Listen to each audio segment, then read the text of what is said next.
Welcome back to another episode of Interesting Questions. That's what we do here. We have a lot of interesting questions about a lot of things because there's a lot of things to have interesting questions about, for sure. Um, Thank you for joining me. I really appreciate the views. I appreciate all the support. Um, if you like the content that I'm putting out, by all means, please like and subscribe. You know, I I could use the subscriptions, and this is how I'm gonna keep putting out content like this.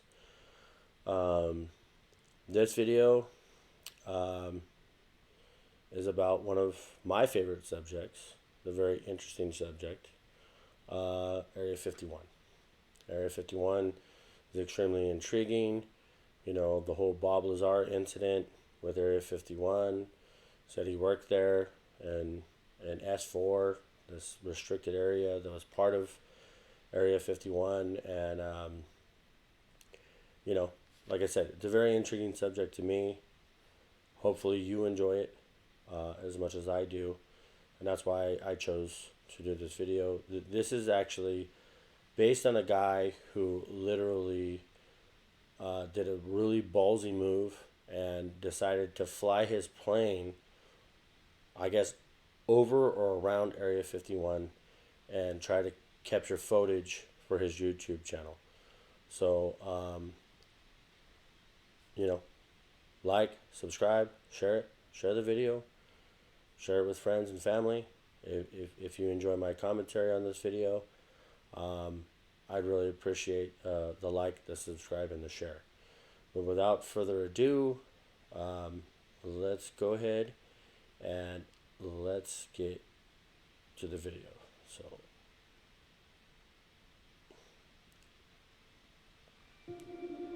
on Christmas Day 2020, a private pilot and amateur photographer, Gabe Ziefman, flew over Area 51 to take over 1,000 photos and videos. I wonder if he specifically chose Christmas Day. Like maybe he just thought like a lot of people would be on holiday, you know?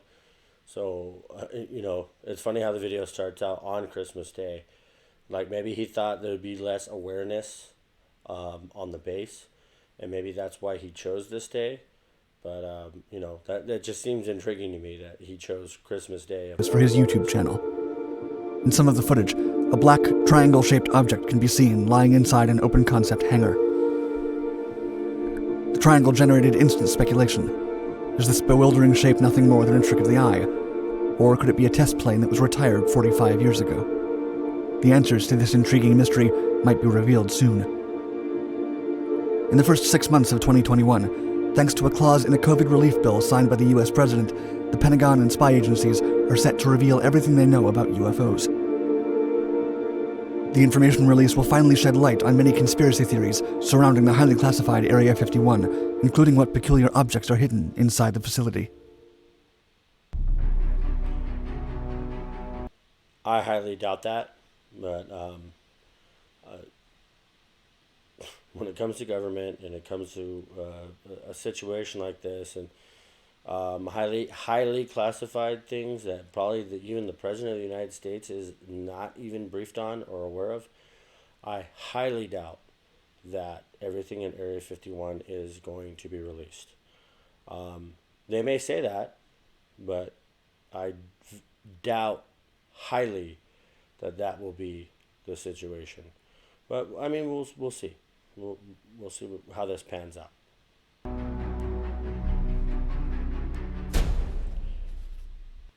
Oh, this video is brought to you by Dark Footage. Shout out to them. On Christmas Day 2020, pilot Gabriel Ziefman flew his Cessna 150 model plane over Groom Lake, home of the Air Force's infamous clandestine flight test center, Area 51. With the permission of official air traffic controllers who supervised his every move, Ziefman captured over 1,000 photographs and footage for his YouTube channel. Most of the pictures show nothing new. However, a mysterious triangular-shaped object can be seen within an elongated hangar-like structure known as a scoot and hide shelter. Hangar 19. This shelter structure, which measures around 120 feet wide by 320 feet long, is known as Hangar 19. It is located along a taxiway that continues to the east and links the base's main ramp area with its now closed original runway.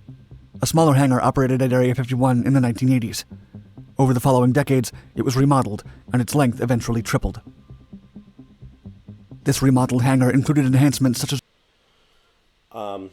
I have to say, what's probably on the surface of Area 51 is not Area 51 itself. I would say probably what you see on the surface of Area 51, there's 90% of what's actually going on at Area 51 is probably happening underground, which is a good example. The Pentagon, to my understanding, is by mass is the largest building in the world. I don't know how many stories it stands above ground, but I heard there's more to the Pentagon underground. Like 2/3 of the Pentagon, I believe. I could be wrong about this. If you know, leave a comment below. But I think like only 1/3 of the Pentagon is actually above ground. I think 2/3 of the mass of the Pentagon is actually underground. And I have heard that though, that it is the largest building on the planet by mass. wall structures on the sides to further block the view of prying eyes. By 2007, an expanded turnaround pad was added on its southern end. This way, an aircraft could taxi in and out of the shelter and head back towards the taxiway without ever stopping its engines.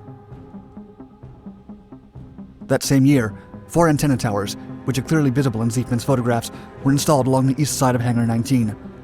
These structures are usually associated with unmanned operations, including drone test programs.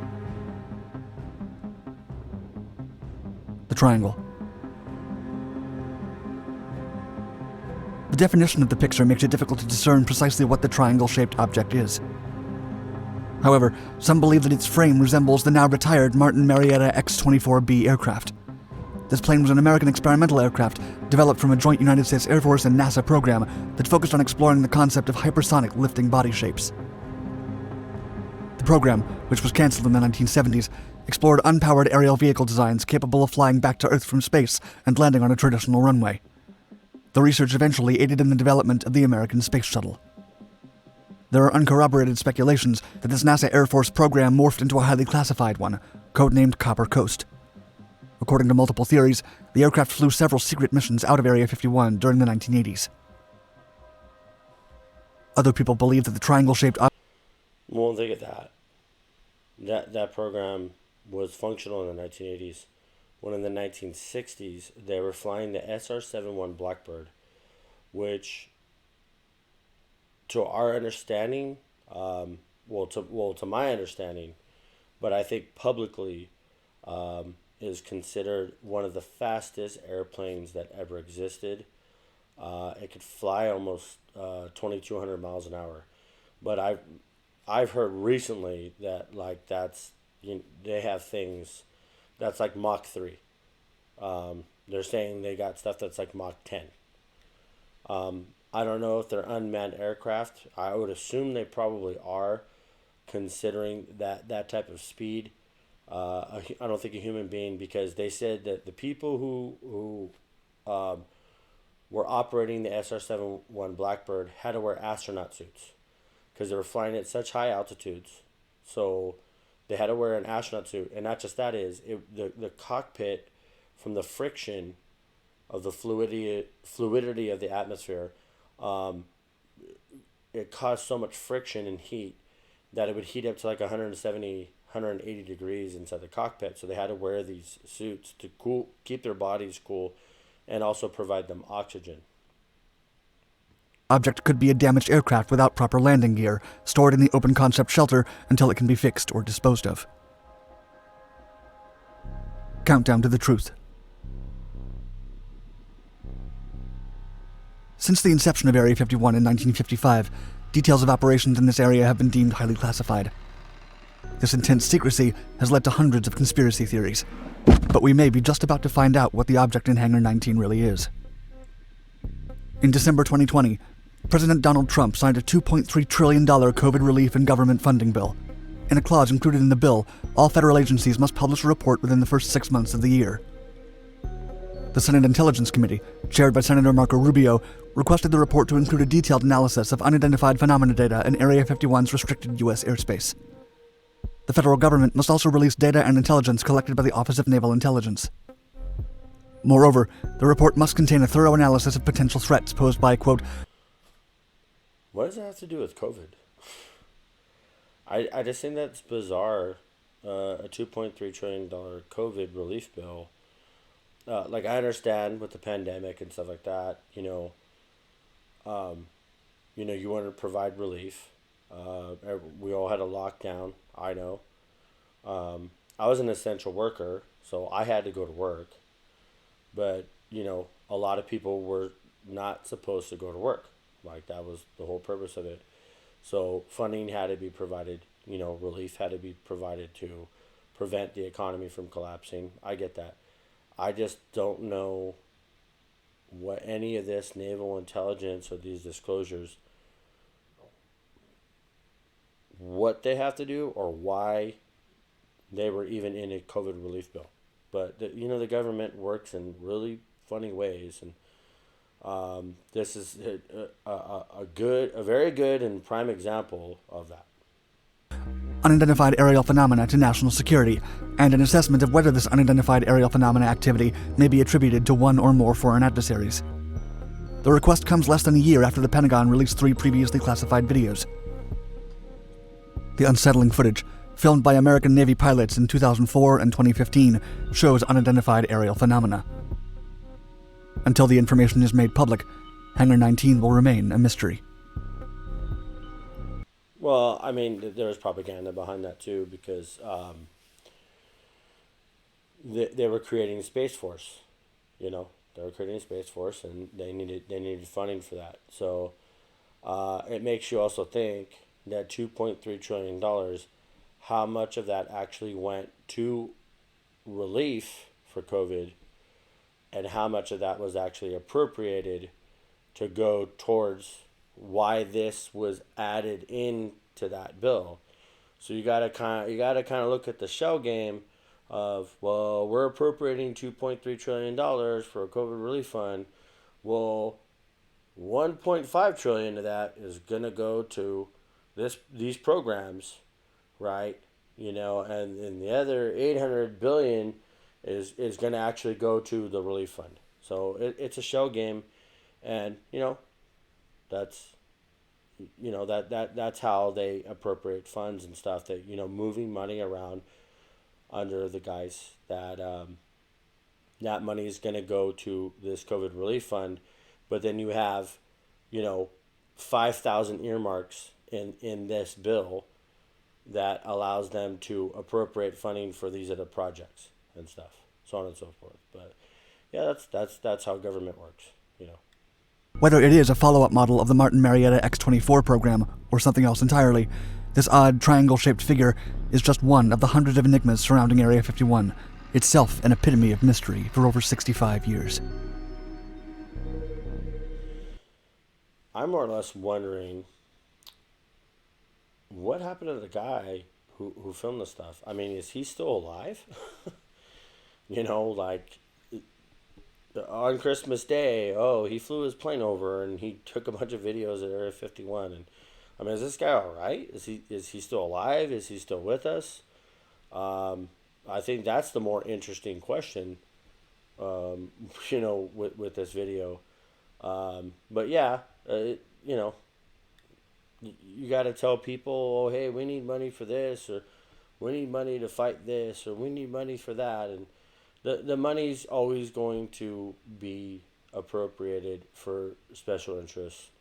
And that's what I think that whole COVID relief thing, bill, was more or less probably to appropriate a lot of funding towards this Space Force program. Which is, some of it's probably going to go to black budgets, some of it's going to go commercially or whatever. But that's what I say, give the government the opportunity to spend money, and they absolutely will. They'll find a way to spend it, and they'll find a way to appropriate funds for it for sure. But you know, I hope you guys enjoyed this video. Um, it was a very interesting subject for me. I never seen this video before. Um, it was very interesting. I learned a lot from it, and I hope you did too. So please like, subscribe, subscribe up, man. I need the subscribers to keep making content like this, and I appreciate all you guys' support. But on that note, peace.